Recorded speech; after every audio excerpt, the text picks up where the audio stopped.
Bienvenue les amis à cette nouvelle session de cours où nous allons parler de l'indicateur MACD. Alors MACD veut dire quoi? MACD veut simplement dire Moving Average, Convergence, Divergence, ou en français cela veut simplement dire convergence et divergence des moyennes mobiles. L'indicateur MACD est un indicateur de la famille des oscillateurs, tout comme l'indicateur RSI, et est beaucoup utilisé par les traders particuliers. Donc c'est un indicateur qui est vraiment aimé par les traders par sa facilité d'utilisation, parce que c'est vraiment très simple à utiliser, vous allez le voir tout à l'heure, et également par les signaux en fait qu'il donne. On verra cela tout à l'heure. Alors l'indicateur MACD est constitué de quoi en fait? L'indicateur MACD, comme le nom l'indique, Moving Average Convergence Divergence, est constitué de moyennes mobiles exponentielles. Donc, on a dans l'indicateur MACD la moyenne mobile exponentielle à 26 périodes et la moyenne mobile exponentielle à 12 périodes. Ensuite, nous avons en fait la ligne de signal du MACD qui est généralement une ligne rouge et parfois nous avons l'histogramme du MACD. Alors, je tiens à préciser quelque chose. Lorsque nous sommes sur la plateforme MetaTrader 4 et MetaTrader 5, nous avons en fait l'histogramme du MACD et la ligne signal. Donc on n'a pas en fait la MACD même qui est généralement une ligne bleue parfois et la ligne signal, mais ici on a uniquement l'histogramme et la MACD et c'est ça qu'on va utiliser aujourd'hui. Je vais également vous montrer ce qu'on a en fait sur la plateforme TradingView. Sur TradingView là-bas on n'a pas uniquement l'histogramme et la ligne signal, on a la ligne MACD, on a l'histogramme et la ligne signal. Donc pour ceux qui aimeraient en fait travailler sur TradingView, c'est vraiment super là-bas parce que là-bas sur l'indicateur MACD, on a en fait toutes les composantes qui sont réunies. Donc voilà. Alors, ce qu'on va rapidement voir, c'est comment en fait ajouter l'indicateur MACD en fait sur le graphique. Donc c'est tout simple, comme on a l'habitude de le faire. Il suffit de faire insertion, indicateur. Étant donné que l'indicateur fait partie de la famille des oscillateurs, on vient dans oscillateur. Et on va ensuite choisir MACD. Donc ça ici, MACD. Alors, comme je vous l'ai dit, en fait, l'indicateur est constitué d'une moyenne mobile exponentielle de 12 périodes et d'une moyenne mobile exponentielle en fait de 26 périodes. La ligne signal de notre MACD, c'est ça qui est la moyenne mobile simple à 9 périodes ici. C'est bon. Donc ici, en fait, vous pouvez changer la couleur. Ici, le principal, c'est l'histogramme. Donc, je vous ai dit tout à l'heure que sur MetaTrader 4, et sur MetaTrader 5, on aura l'histogramme et la ligne signal. Donc ici, le principal, c'est l'histogramme. Donc vous pouvez changer la couleur de l'histogramme quand vous voulez. Bon, on peut mettre par exemple du bleu. Voilà. Et ici, on a la ligne signal.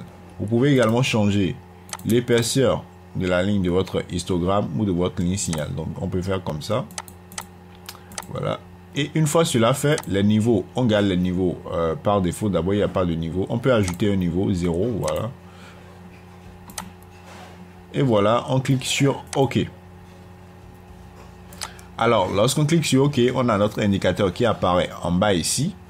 Et comme vous pouvez le voir, on va zoomer encore une fois. Voilà, ici en fait, en bleu, c'est l'histogramme que vous avez. Et en rouge, en fait, c'est la ligne signal de notre MACD.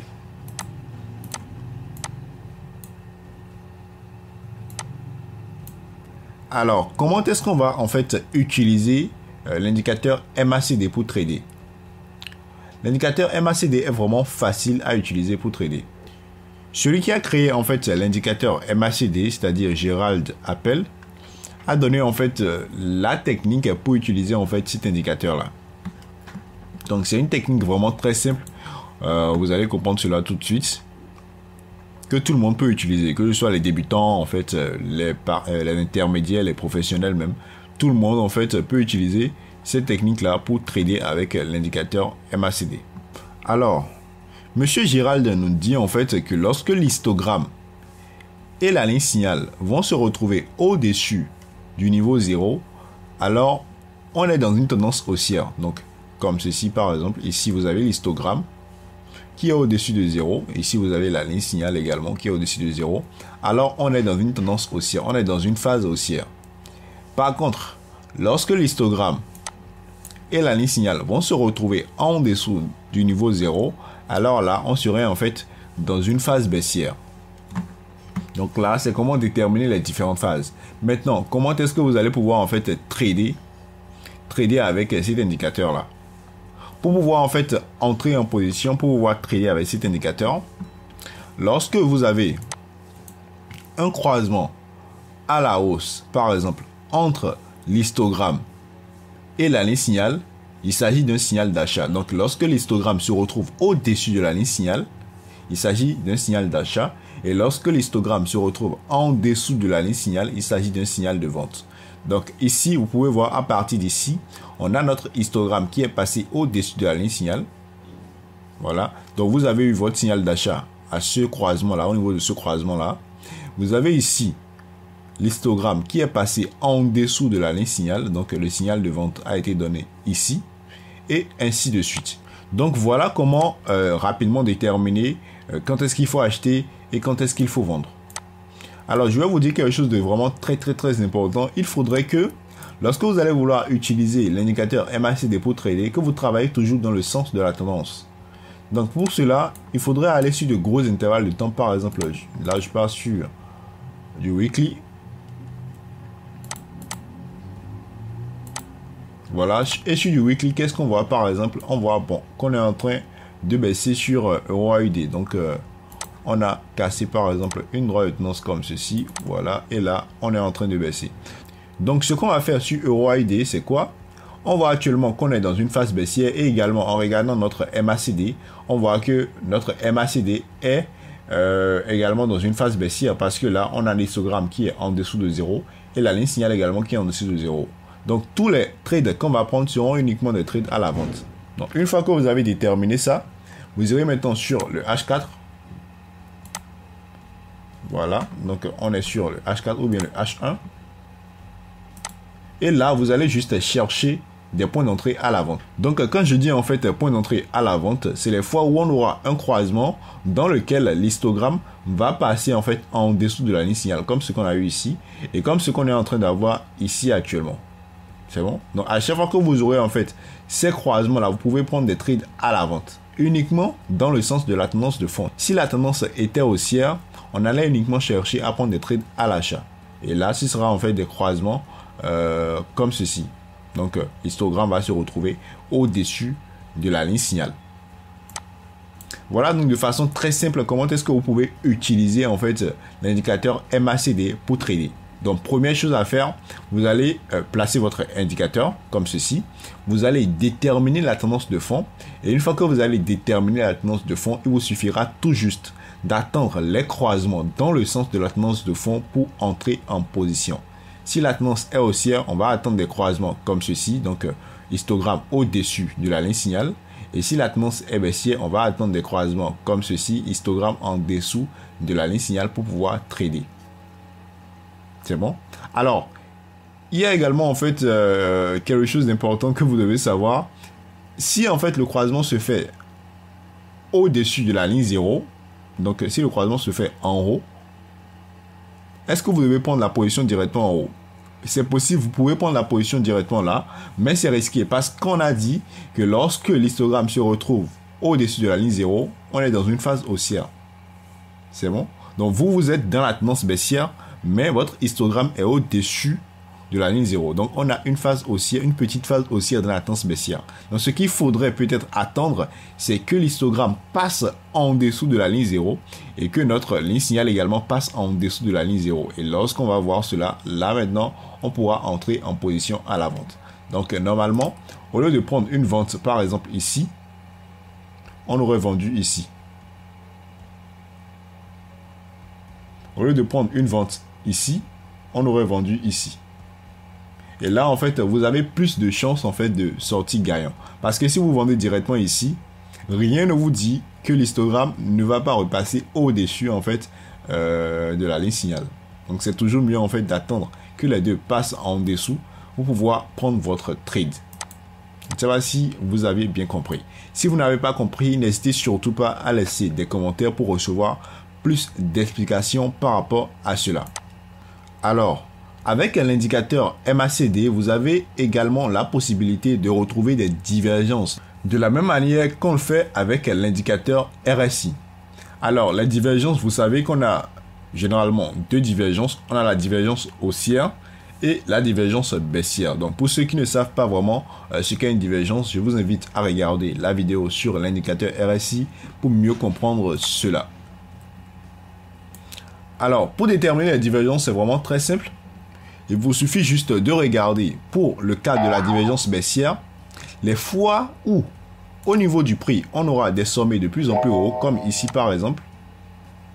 Voilà, donc les deux là. Et au niveau de notre indicateur MACD, on aura des sommets de plus en plus bas, donc comme ceci. Donc vous allez remarquer qu'au niveau du prix ici, je prends mon croisillon, donc ici, on a ce sommet là qui est plus bas que celui-ci, donc ce sommet plus haut que celui-ci. Mais au niveau de notre indicateur MACD, on a ce sommet là qui est plus bas que celui-ci. Alors lorsque vous avez en fait des divergences comme ça, c'est vraiment en fait de forts signaux combinés avec les croisements. Donc si par exemple j'ai cette divergence là et j'ai un croisement comme ceci, je vais attendre juste que mon histogramme passe en dessous en fait de la ligne signal pour entrer en position à la vente. Vous pouvez anticiper depuis ici et prendre le trade. Placez votre stop loss au-dessus en fait du second sommet formé par votre divergence, mais là c'est un peu plus risqué. Ce qui serait mieux, c'est d'attendre carrément que l'histogramme passe en dessous en fait de la ligne signal pour pouvoir prendre votre trade à la vente. Vous pouvez même tracer une autre droite de tendance qui va passer par les creux, un peu comme ceci par exemple. Voilà, et attendre que cette droite casse. Là on a la cassure, donc on attend la cassure pour entrer en position à la vente, ou bien vous attendez la cassure et également que l'histogramme passe en dessous du niveau 0 pour entrer en position à la vente. Donc ça, c'est le cas en fait d'une divergence baissière. Donc divergence baissière, sommet de plus en plus haut au niveau du prix et sommet de plus en plus bas au niveau de l'indicateur. Nous allons rapidement voir le cas d'une divergence haussière par exemple.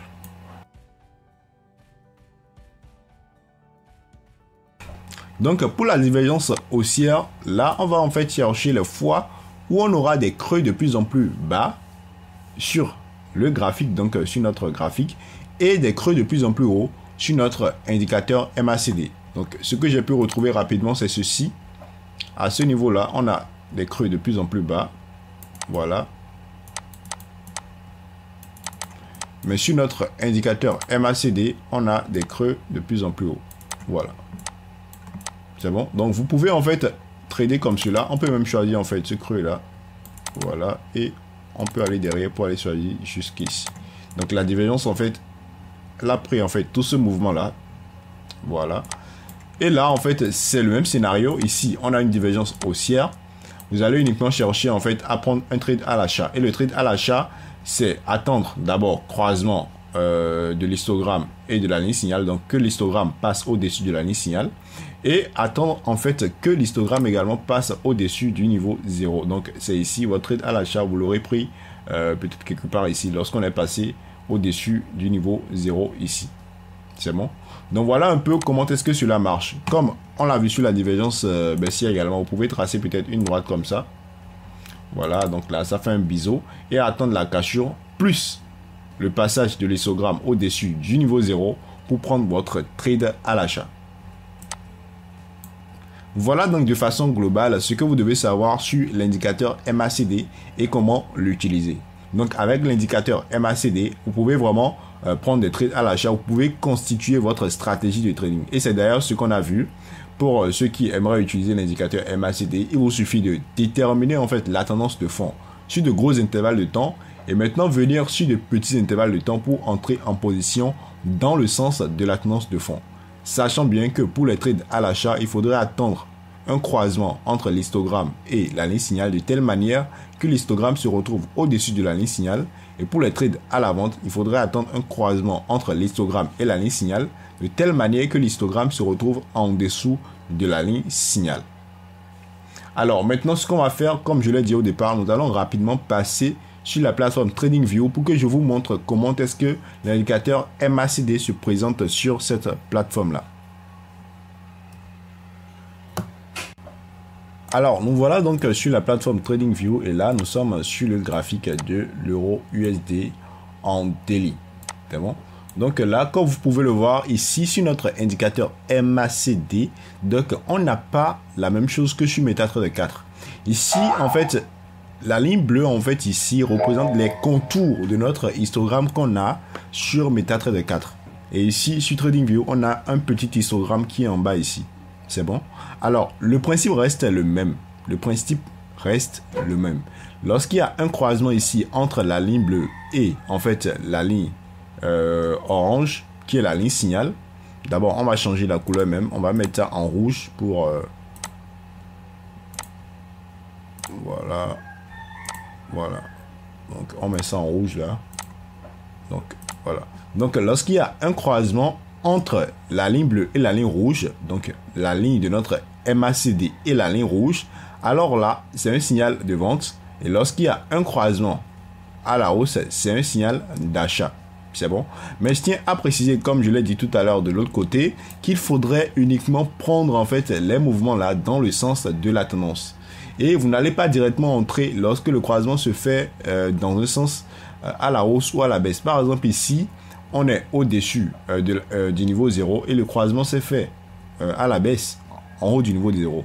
Donc là, vous n'allez pas directement vendre. Il faudrait attendre que le mouvement passe en dessous du niveau 0, donc à partir d'ici, pour maintenant chercher à vendre. Et là, on voit que ça correspond très bien encore à une cassure de droite de tendance. Donc, c'est un signal vraiment de vente qui est confirmé des deux côtés. C'est bon. Donc, il faudrait uniquement, en fait, attendre et entrer en position au bon moment. Vous avez déterminé la tendance, mais vous attendrez et vous entrez en position au bon moment. Donc, maintenant que vous avez également vu comment se présente l'indicateur MACD sur la plateforme TradingView, j'espère que vous comprenez maintenant comment est-ce que vous allez pouvoir travailler avec cet indicateur, quelle que soit la forme qu'elle va prendre. Si vous ne savez toujours pas ou bien si vous n'avez pas compris une notion abordée dans cette vidéo, n'hésitez surtout pas en fait à laisser des commentaires pour recevoir plus d'explications. Merci donc à vous et rendez-vous à la prochaine session pour de nouveaux contenus.